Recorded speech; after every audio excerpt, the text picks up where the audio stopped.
Onasini yemsin. Ha, qoranoyga botib o'tiribsanmi?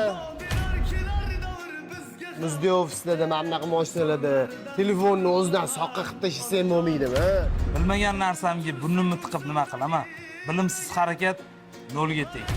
Nima qilish kerak mashinani? Mashinani hech narsa qilish kerak emas. Prosta ahvolingdan bir xabar olib ketaydim. Bo'pti. Ada, uncha olib bering, o'rtoqlarimdagi. Xo'p, qizim. Adasi, ro'zg'orda hech narsa qilmadi.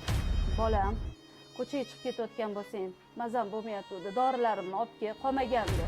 Siz bizdan olgan bilimingiz bilan bemalol fond birjasida savdo qilib daromad qilsangiz bo'ladi. Hozir bunga vaqtim yo'q. Bu bahona bo'la olmaydi. Hozir bizda robotlar bor. Siz o'rningizga o'zi savdo qiladi, yaxshi daromad topib keladi. Hozir bunga sharoit yo'q. Bergan bilimlaringizga rahmat. Vaqti keldi. Bir kun tavakkal qilishim kerak edi. Ada, uncha olib bering, Mazam bo'lmayotgandi. Dorilarimni olib kel. Va kuchli bilim, aniq maqsad, to'g'ri harakat. Ey Xudo, hammasi qo'limdan keladi oilam uchun. Aka, assalomu alaykum. Behruz qidirib keldim. Qaysi Behruz? Shu yerda usta bo'lib ishlardi. Behruz. Ha, xo'jayinni aytyapsizmi? Ana o'zlari keldilar. O'rtoq, yaxshimisan? Ko'tarilib ketibsan. Xursand bo'ldim. Men normalniy pulga tushib qoldim.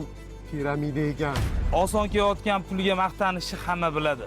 Lekin bilim bilan natijaga erishish hammani ham qo'ldan kelavermaydi. Sanga yetuvdimi? Bilimsiz harakat nolga tengdir.